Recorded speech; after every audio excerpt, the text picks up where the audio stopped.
ሰላም ተማሪዎች እንዴት ናችሁ? ከዚህ በፊት የአምስተኛ ክፍል የሂሳብ ትምህርትን ምዕራፍ አንድን ተምረናል። አሁን ደግሞ ምዕራፍ ሁለትን እንማራለን ማለት ነው። ምዕራፍ ሁለት ስለ ክፍልፋዮች ነው የምንማረው። በዚህ ምዕራፍ ስለ ክፍልፋዮች፣ የክፍልፋይ አይነቶች እና አራቱ መሰረታዊ የሂሳብ ስሌቶች ትማራላችሁ ማለት ነው።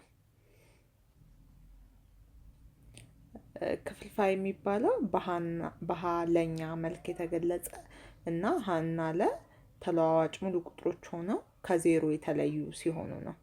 ሀ ለኛ ሲነበብ እንዴት ነው? ሀ ሲካፈል ለለ ወይም ሀለኛ ተብሎ ይጠራል ማለት ነው። ሀለኛ ማለት ሀ በለ ተካፍሎ የሚገኘው ውጤት ጋር እኩል ነው። ሀ ላይ የሚለው ክፍልፋይ ከሰረዙ በላይ ያለው ቁጥር ላዕል ይባላል። ከሰረዙ በታች ያለው ለ ደግሞ ታህት ይባላል ማለት ነው። እሺ ምሳሌ አንድ ምንድነው የሚለው? 5 8ኛ 2 3ኛ 11 7ኛ 6 6ኛ ክፍልፋዮች ናቸው። እነዚህ 5 2 11 6 ለአል ሲባሉ 8 3 7 6 ደግሞ ታህት ይባላሉ ማለት ነው። ምሳሌ ሁለት ደግሞ የሚከተሉ የክብ አይነት ምስሎችን በመጠቀም ክፍልፋዮችን መግለጽ እንችላለን። አሁን እዚህ ጋር ሶስት ክቡ ለሶስት ተከፍሏል። የተቀባው አንዱ ብቻ ነው። ስለዚህ 1/3 የክቡ ክፍል ተቀብቷል እንላለን ማለት ነው። ለላይ ደግሞ ክቡ 1 2 3 4 5 ለ5 ተከፍሏል። ሶስቱ ተቀብቷል። ስለዚህ ሶስቱ ተቀብቷል። ስለዚህ 3/5 የክቡ ክፍል ተቀብቷል እንላለን። እዚህ ጋር ደግሞ ሀመርሃ ላይ ክቡ ለ7 ተከፍሏል። ሁለቱ ተቀብተዋል። ስለዚህ 2/7 የክቡ ክፍል ተቀብቷል። 5/7 ደግሞ አልተቀባም ማለት ነው።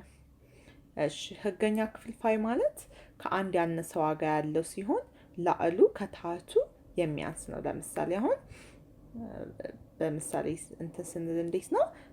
1/2 3 4ኛ አሁን ይሄ 1 ከ2 ያንሳል፣ 3 ከ4 ያንሳል፣ 5/7 5 ከ7 ያንሳል። እነዚህ ሁሉም ህገኛ ክፍልፋይ በመባል ይታወቃሉ ማለት ነው። ስለዚህ አሁን ለምሳሌ 3/5 እዚች ጋር ያለችውን ብንወስድ 3/5 3 ሲካፈል ለ5 ስንት ነው? 0.30 0.6። ስለዚህ ህገኛ ክፍልፋዮች ሲካፈሉ ታህቱ ለላዕሉ ከታህቱ ሲካፈል ሁልጊዜ ከአንድ ያነሰ ውጤት ይሰጠናል ማለት ነው። እሺ ምሳሌ 4 ምንድነው የሚለው? የተማሪ መርከብ እናት አንድ ትልቅ ድፎ ዳቦ እኩል 12 ከከፈለች በኋላ 5ቱን ክፋይ ለልጆቿ፣ 3ቱን ክፋይ ለጎረቤትና ቀሪውን ደግሞ ዝቅተኛ ገቢ ላላቸው ሰዎች ብታከፋፍል ለጎረቤት ያካፈለችው ዳቦ ስንት ነው? አሁን ለጎረቤት ያካፈለችው ስንት ነው ብለናል። እዚህ ጋር 3 12ቱን 12 እኩል ቦታ ነው የከፈለችው። ስለዚህ 3ቱን ለጎረቤት ሰጠች። ለልጆቿ ደግሞ 5ቱን 5/12ኛውን ለዝቅተኛ ገቢ ላላቸው ደግሞ ስንት ነው የሰጠችው? 5 እና 3 8። ስለዚህ ቀሪው 4/12ኛውን ማለት ነው። እሺ የቡድን ስራ ላይ እዚህ ጋር ሀ ስናይ ምንድነው የሚለው? ከሚከተሉት ምስሎች ያልተቀባውን ክፍል የሚወክለው ህገኛ ክፍልፋይ ጻፉ። አሁን እዚህ ጋር 9 ቦክሶች አሉ። ይሄ ሬክታንግሉ ለ9 ቦክሶች እኩል ተከፍሏል። ስለዚህ ያልተቀባው ስንት ነው? 3/9 ነው ማለት ነው። ይሄ ወደ ትንሽ ቁጥር ሲቀየር ደግሞ በ3 1 በ3 3 1/3 ይሆናል። ለደግሞ ስንት ነው? 8 አለን እዚህ ጋር ለ8 ቦክሶች ተከፍለዋል። ይቅርታ ለ8 ቦክሶች ተከፍለዋል። ስለዚህ ያልተቀቡት ሁለቱ ናቸው። ስለዚህ 2/8 አልተቀባም። ይሄ ወደ ትንሽ ቁጥር ሲቀየር በ2 1 በ2 4 1/4 አልተቀባም፣ ወይም 2/8 አልተቀባም ብለን እንወስዳለን ማለት ነው። ሁለተኛው ጥያቄ ወይዘሮ አሰለፈች 200 ብር ይዛ እቃ ለመግዛት ወደ ጉሊት ሄደች። ጉሊት ከደረሰች በኋላ በ120 ብር 6 ኪሎ ቀይ ሽንኩርት፣ በ60 ብር 5 ኪሎ ድንች እና በቀሪው ብር ደግሞ 1 ሊትር ዘይት ገዝታ ወደ ቤቷ ተመለሰች ይለናል። ሀ ጥያቄው ምንድነው? ድንች የገዛችበት ያጠቃላይ ብር ስንተኛ ነው? ድንች በስንት ነው ገዛች ያልነው? በ60 ብር። ስለዚህ 60 በ200 ዜሮ በዜሮ ይጠፋሉ። በሁለት 3 በሁለት 10 3 አስረኛው ወይም 60 200ኛው ይሆናል ማለት ነው። ወደ ትንሽ ቁጥር ሲቀየር 3 አስረኛው የመጀመሪያው ሲሆን ደግሞ 60 200ኛው።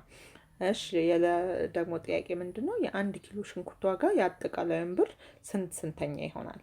ስለዚህ ሽንኩርት በስንት ነው? በ120 ነው ገዛችሁ ያልነው። ስለዚህ 120 ሲካፈል ለ200 ዜሮ በዜሮ ይጠፋል።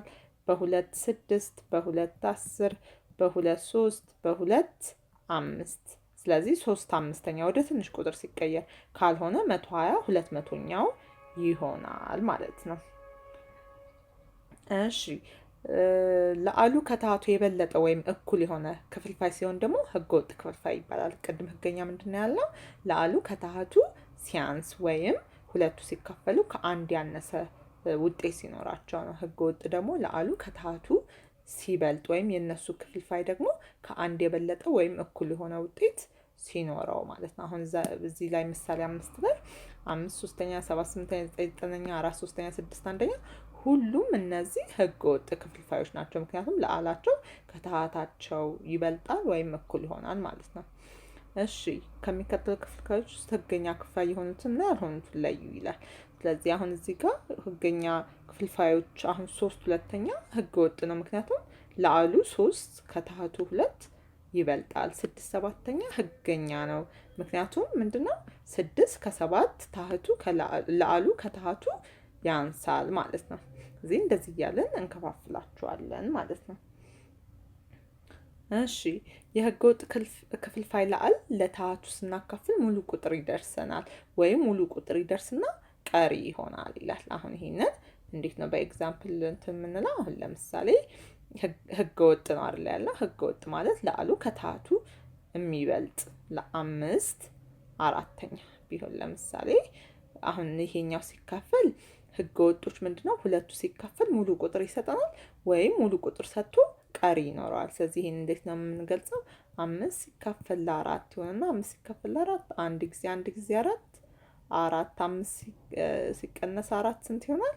1 ስለዚህ 1 ሙሉ 1/4 ይሆናል። ይሄኛው ሙሉ ቁጥራችን ነው። 1 ሙሉ አለን። ከዛ ይችኛይቶ 1 አለን። ከዛ 1/4 እንደዚህ መግለጽም እንችላለን ማለት ነው። እሺ ማንኛውም ክፍልፋይ ከዜሮ የተለየ ሙሉ ቁጥርና በህገኛ ክፍልፋይ የሚገለጽ ከሆነ ድብልቅ ቁጥር አሁን ቅድም የገለጽኩት ማለት ነው። አሁን ይሄኛው 2 ሙሉ 1 ሁለተኛ 3 ሙሉ 5 7ኛ እነዚህ ምን ይባላሉ? ድብልቅ ቁጥሮች ይባላሉ ማለት ነው። ይሄኛው ከዜሮ የተለየ 2 ከዜሮ የተለየ ሙሉ ቁጥር ነው። 1 ሁለተኛው ደግሞ ህጋዊ ክፍልፋይ ነው ማለት ነው። ስለዚህ ማንኛውም ክፍልፋይ ከዜሮ የተለየ ሙሉ ቁጥር እና በህገኛ ክፍልፋይ የሚገለጽ ከሆነ ድብልቅ ቁጥር ይባላል ማለት ነው።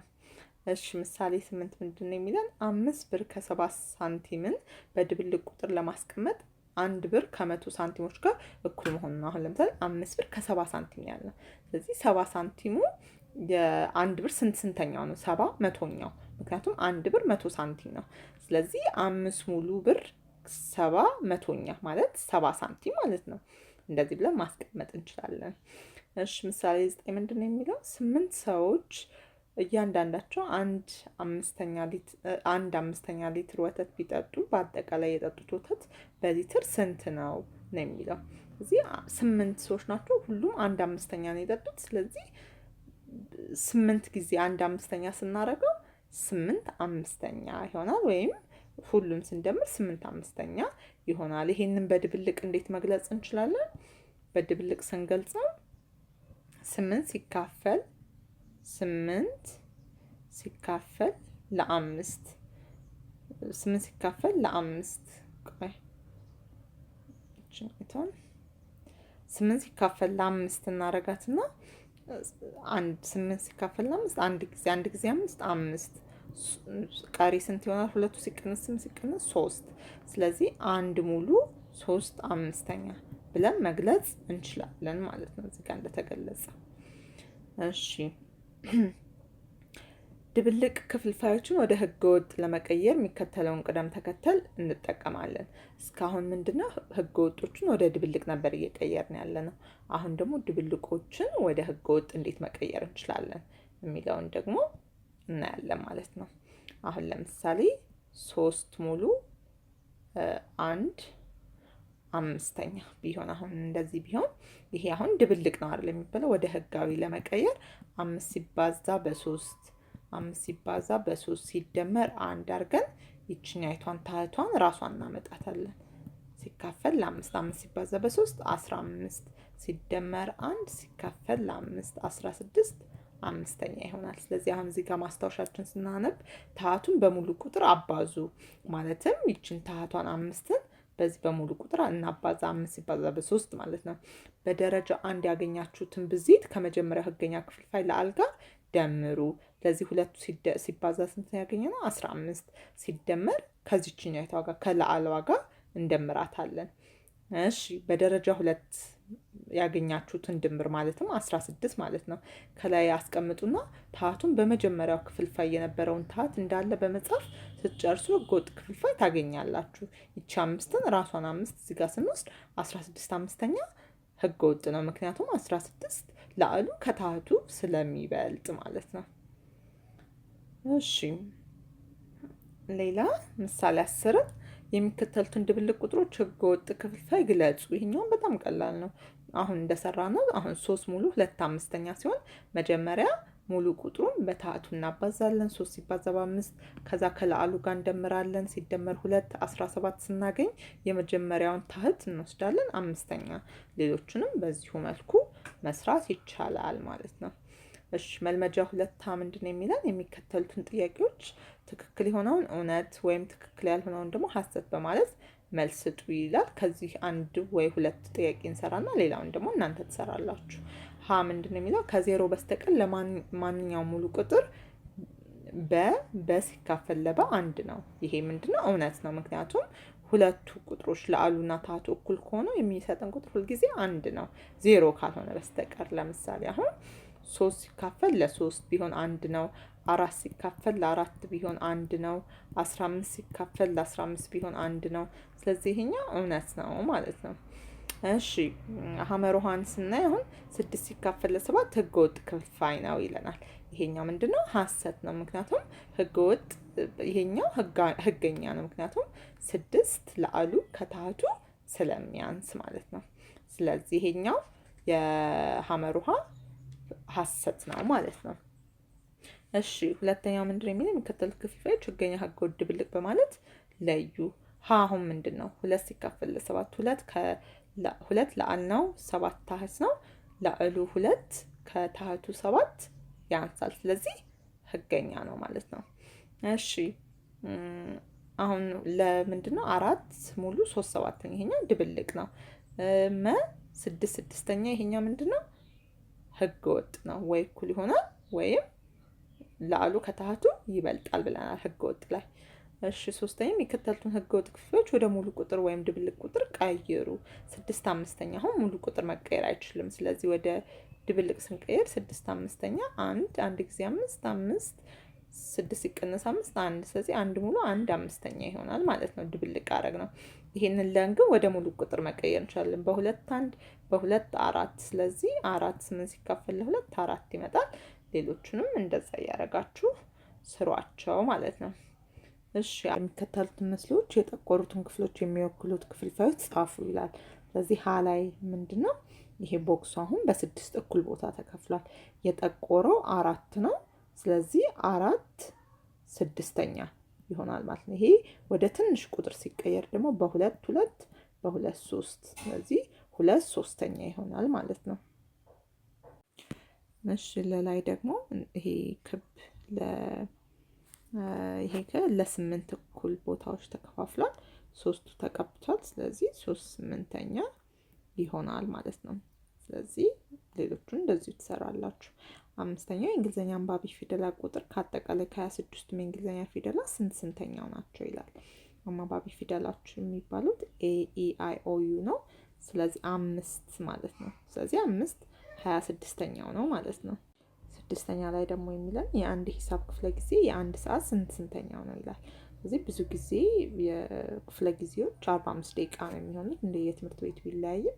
ስለዚህ 45 60ኛው ነው 60 ያው ደቂቃ ነው የአንድ ሰዓት ስንተኛው ነው ስላለን 45 60ኛው ማለት ነው።